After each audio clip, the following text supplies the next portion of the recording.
Sign the release and you get your cut. The whisper was low, greasy, like the hum of the air conditioner in the title company conference room. Dylan was leaning in close, sweating through his cheap suit. I could smell the stale coffee on his breath. On the escrow officer's screen, the number glowed in bright green pixels. $180,000. The wire had landed. The money was real. I picked up the pen. It felt heavy like holding a loaded gun. Dylan's eyes were fixed on the ink tip, practically vibrating with greed. He thought he had won. He thought he had broken me. "Do you want the cash or not?" he hissed. I signed my name on the mortgage, officially locking the debt onto the house. But when Dylan reached for the release form, the one that would actually put that money into his pocket, I didn't sign it. Instead, I reached into my bag and pulled out a single thick manila folder. I didn't say a word. I just slid it across the polished mahogany table. Dylan blinked, confused. He nodded to the escrow officer, a silent command to process what he assumed was my bank routing number. The officer opened the folder. Her eyes scanned the first page, and the color drained from her face faster than a tide going out. She looked up at Dylan, her voice trembling. "Sir, I cannot release a single penny. This is a court order freezing the account." Dylan stopped breathing. The silence in the room wasn't just quiet.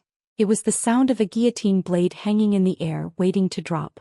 And I was the one holding the rope. To understand why I was doing this, you have to go back 48 hours. You have to understand the dinner.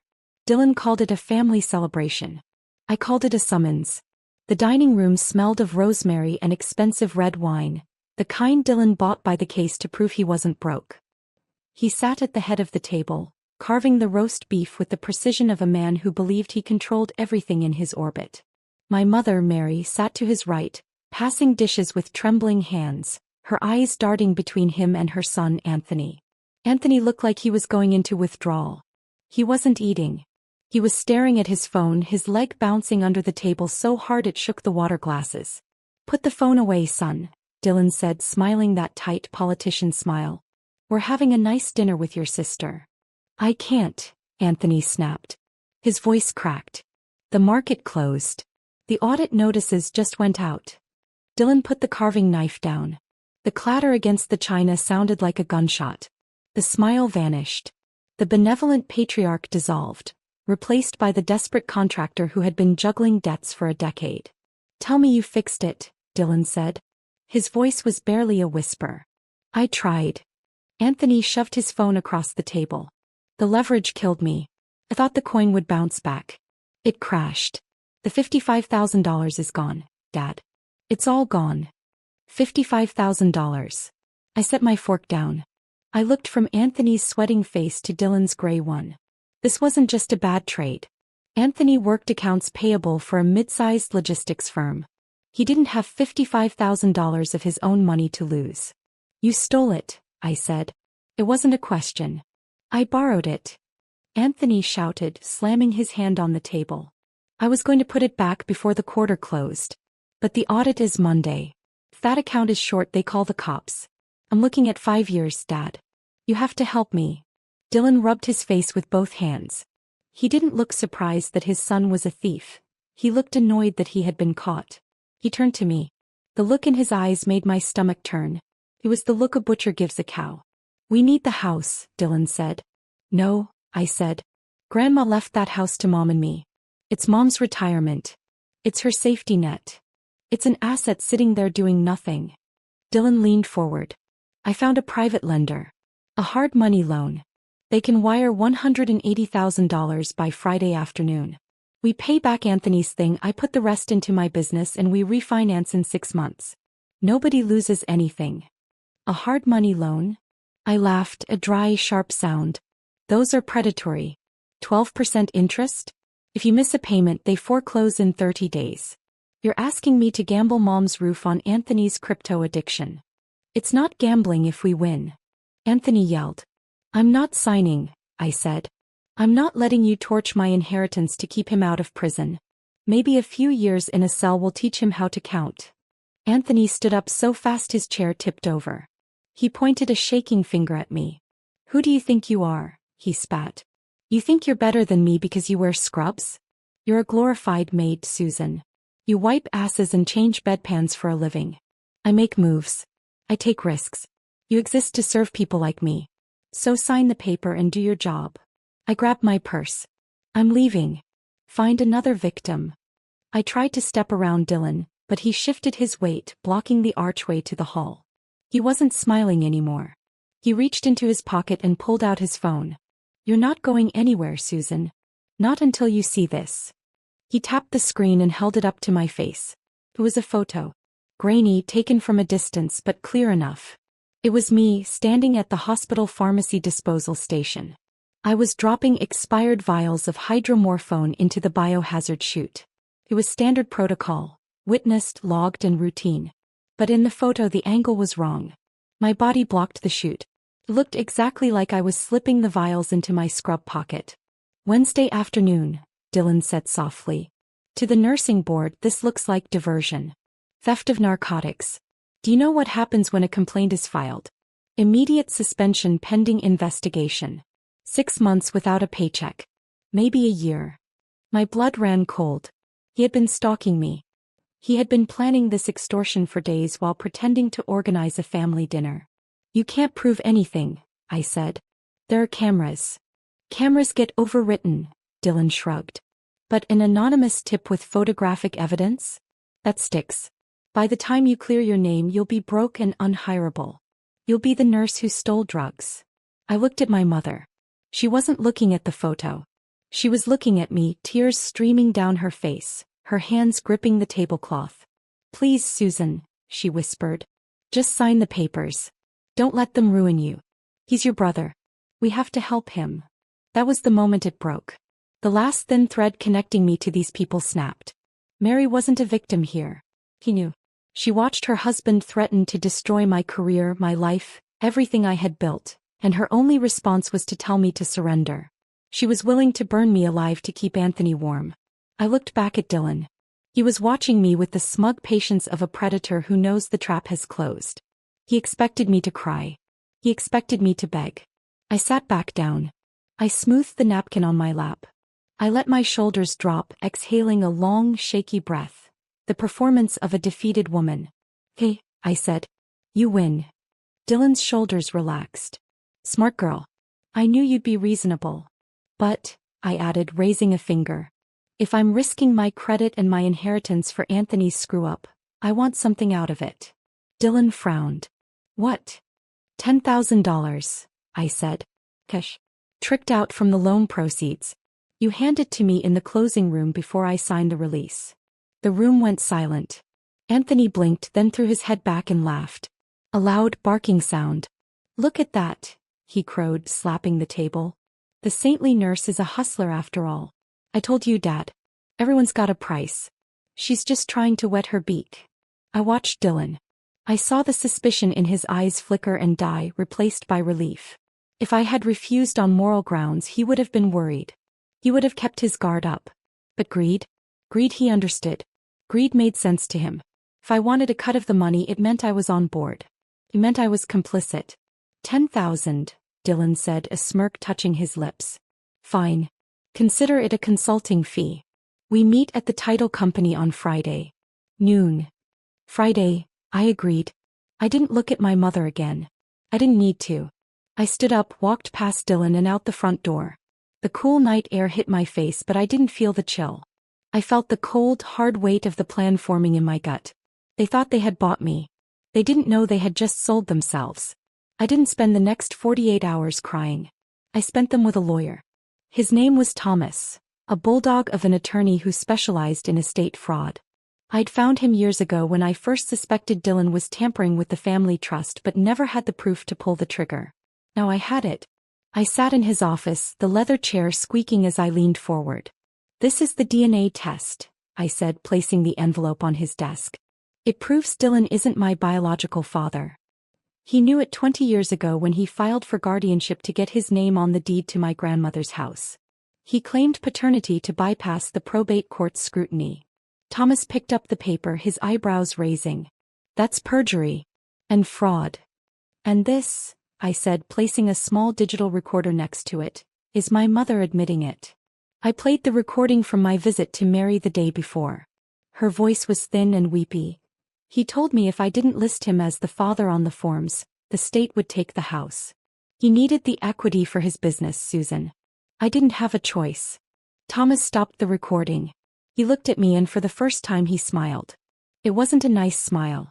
It was the smile of a shark smelling blood in the water. So, he said, tapping a pen against his legal pad. You don't just want to stop the loan. You want to nuke the site from orbit. I want the debt to stick but the cash to freeze, I said. I want him liable for the $180,000, but unable to access a dime of it. Constructive fraud, Thomas said, already typing. We file a lease pendens, a notice of pendency. It puts a cloud on the title.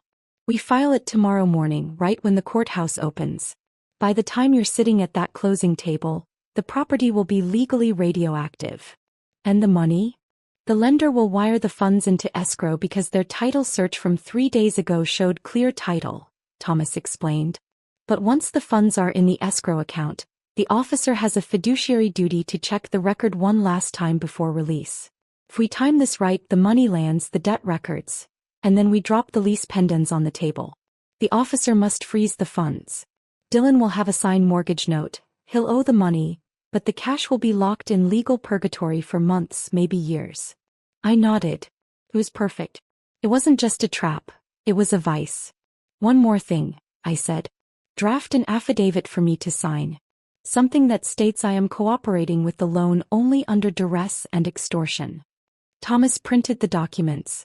The pages were warm in my hands. This wasn't just paperwork. It was ammunition. I walked out of his office into the bright sunlight. I felt lighter than I had in years. I wasn't the scared little girl hiding in her room while Dylan shouted about money anymore. I wasn't the nurse being threatened with a career-ending lie. I was the one setting the timeline. I was the one deciding when the pain started and when it ended. I checked my phone. A text from Anthony. Don't be late tomorrow. And don't forget who you work for. I didn't reply. I just deleted the thread. He thought he was the predator. He had no idea he was already the prey. Friday morning. Noon.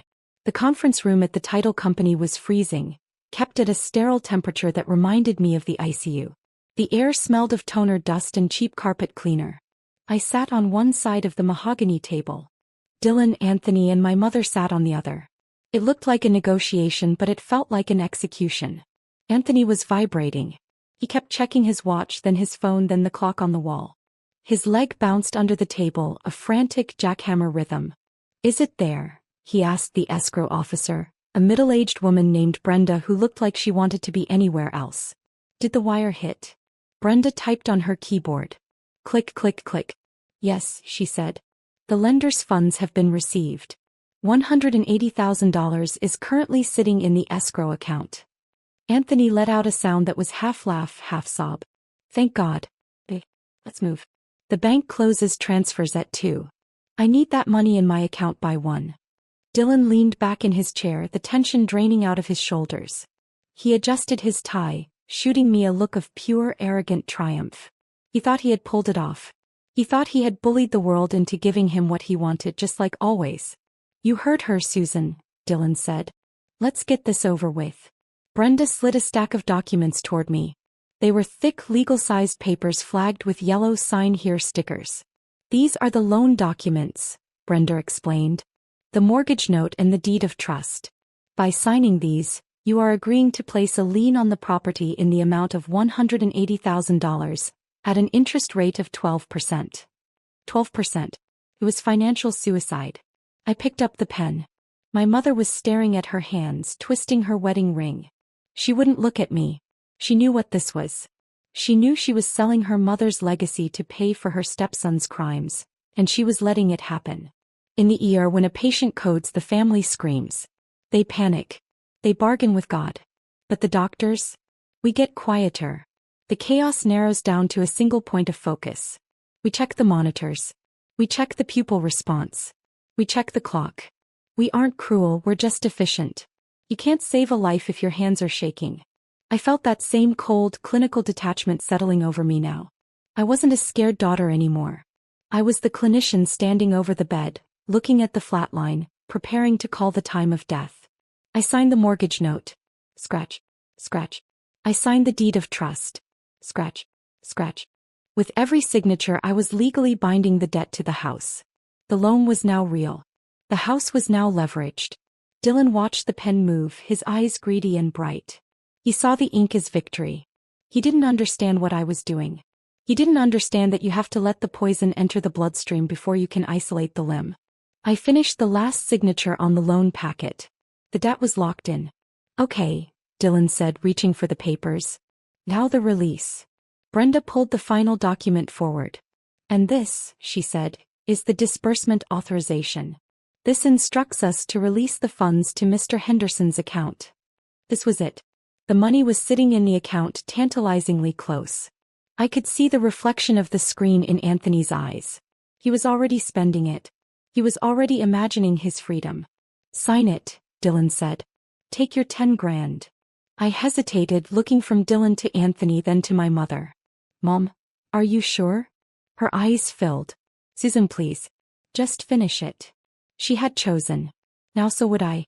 I capped the pen. You're right, I said. We don't have a choice. Instead of my bank info, I slid a thick folder across the table. By routing numbers inside, I lied. Give it to her. Dylan didn't check. Process it, he barked. Brenda opened the folder and froze.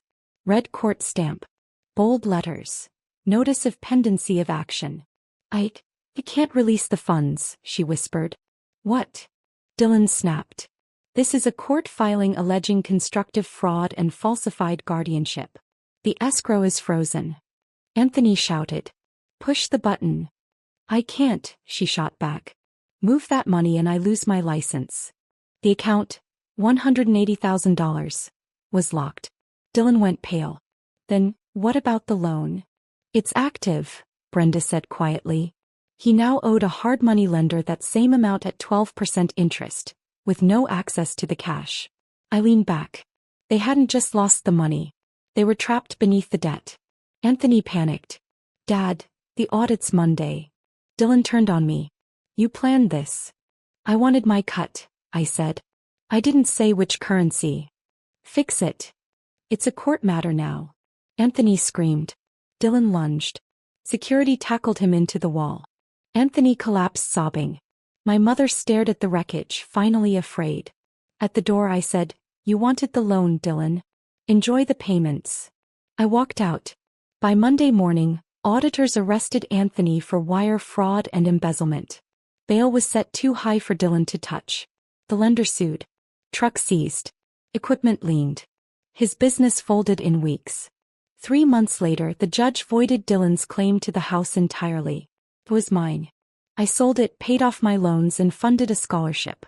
My mother lost everything. A text came while I was working. They're evicting us. Please. I remembered her silence. In medicine we call dead spreading tissue gangrene. The cure isn't hope. It's amputation. I blocked her number. Stepped into the sunlight. Scarred. Exhausted. But finally, whole. But finally, whole. But finally, whole. But finally, whole. But finally, whole. But finally, whole. But finally, whole.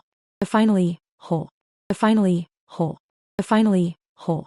But finally, whole.